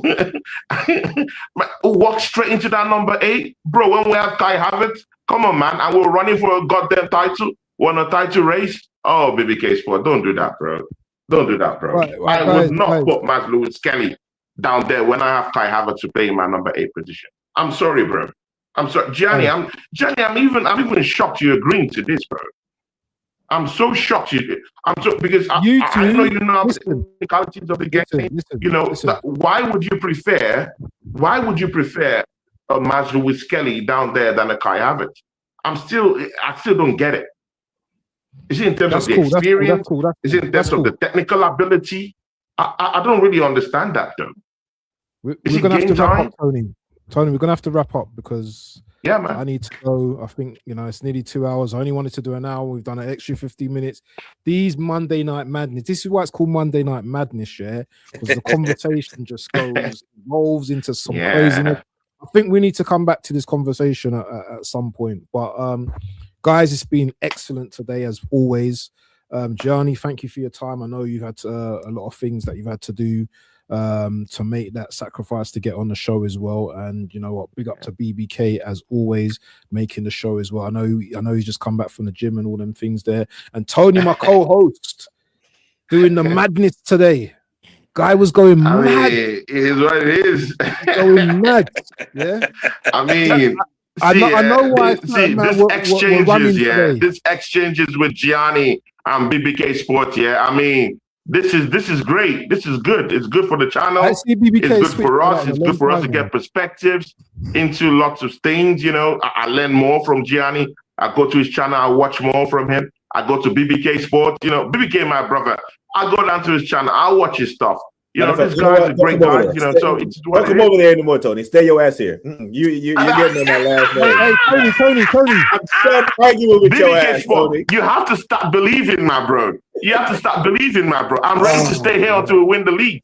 Because you know what? Yeah, I want to dangle it. Pause. I want to dangle that trophy. Oh, no. We're not doing all this shit again. And then when we win it, I want to dangle it around it. I want to dangle it around. I want to dangle it around, my bro. Pause, bro. Pause. Pause. Anyway, listen, I just want to quickly promote. Oh God. Gianni does this thing where he does streams based on a content creator coming onto his show, and he talks about players. So the content creator will have a starting 11 who they would most love to watch. Could be from any generation, any period of time. Tony, I think you'll be good on that show. Have you seen the show yet? Have you seen that show yet? Yeah, I've seen it. I'm a make sure you line up to get on there. Yeah? I like Gianni stuff. Yeah, make sure you line up to get on there because I'm doing the promotion thing right now. Yeah, I've already told Mark get in contact with Gianni as well. I'm gonna make it Gianni. Yeah, you've got a list of people. Everyone that comes onto the show, I'm gonna push them towards you. So you're gonna have a list. Yeah, I've got an elite set coming up. We have I had to move the one today, but that'll be next Monday. That's I got Kenny Ken coming on to do his Dream 11, which is gonna be he's the football almanac. He knows everything about football. So his 11 that he would pay to see is gonna be very interesting. I got Kyle Walsh coming on tomorrow, as long as I don't have any issues. And then we are in talks with Mr. Lee Gunner to be coming on the show soon. So we will be big, bro. That'll be big. Tony, I gotta get you added to this list, man. I gotta get you added to this list. Yeah, sure. Let's just bamboo. Let's just get list because it's nice to know like people, like their 11s, and once it's all printed out or whatever produced, it'd be nice to see like the 11s. Waffle, and Terran's 11 are two of the best that I think have been put together on the channel. We're gonna once we've done a good amount, we're gonna do a poll to see who's 11 everybody likes. But Waffle pulled out Haji on everybody on the last show, which was a super shout. So yeah, but big up to you, Gianni, man. I mean, your channel. I mean, I see the effort you've been. I know you're a busy guy, but I see the effort you've been putting on your channel, bro. I mean, that was the kind of beast mode I started. You know, when me and Abs actually started, we're always people. Yeah, Waffle done. Yeah, you see here. Yeah, man is a beast. Man was always, on the grind, always on the grind. That's the same thing with Gianni. Gianni's on streams, he's a very respectable person. And Gianni, I mean, it's an honor to be with you on streams, bro. I really like your person because you're that kind of person that I could, just go ahead. Yeah, we could just go ahead and it's all good, and we all know it's all football. We know it's all football talk, and you're a very knowledgeable person. And I like your shows, bro. You can even see the people that pop into your channel. Musando, I think when I came to your show last, I mean, there was a lot of legends down there in the charts, yeah, just showing you love, and you are the only person down there, bro. I mean, it is what it is, bro. Real recognize real, and I recognize you, my brother, man. Big ups to you, bro. I told you though, Johnny, we need to see the visuals though, like even like after the show or something, like you put on your post or something like the team, that person, because it's nice to look at the team and think, wow, that's a great team. I'm not that good with technology. We're still learning. I'm still learning how to turn it. You've got line up built, well, that's not going to help, innit? I've got something, I'll send it to you, yeah, it's quite good. I don't know if it might help, but it might not. You actually build your own team. I still got a problem turning a computer on every fucking day. So I hear it. But I'm gonna send this to you anyway. Hey, listen, BBK, big legend in the building as well. Yeah, let's not forget BBK. What he's doing. Yeah, BBK doing his stuff. He's legend. Legend. Crazy numbers. Crazy. He's doing crazy numbers, bro. He's the guy. He's the guy is a legend. 1K. I think he got 1K view like on Friday with our warm-up show as well. So yeah, he's doing quite well. The kind of level that BBK is building up as well. Right. But people, we're gonna drop off now because these man, I can't even have a shower, because these man want to keep me here for like 10 hours and that, yeah. I've been saying I want to go for about an hour, yeah. It's like you two going at it, me going at it, and yeah, it's just man. But we're gonna get the clips, people. We ain't gonna be dangling nothing on this show no more. So yeah, big up, people. And listen, we're gonna be out Monday Night Madness. Make sure you subscribe to the channel. Hey, all the channels for all of the big boy content creators are in the description. Make sure you go and look it up, and listen, make sure you like, subscribe, hype the video as well. Big up to everyone in the building. Listen,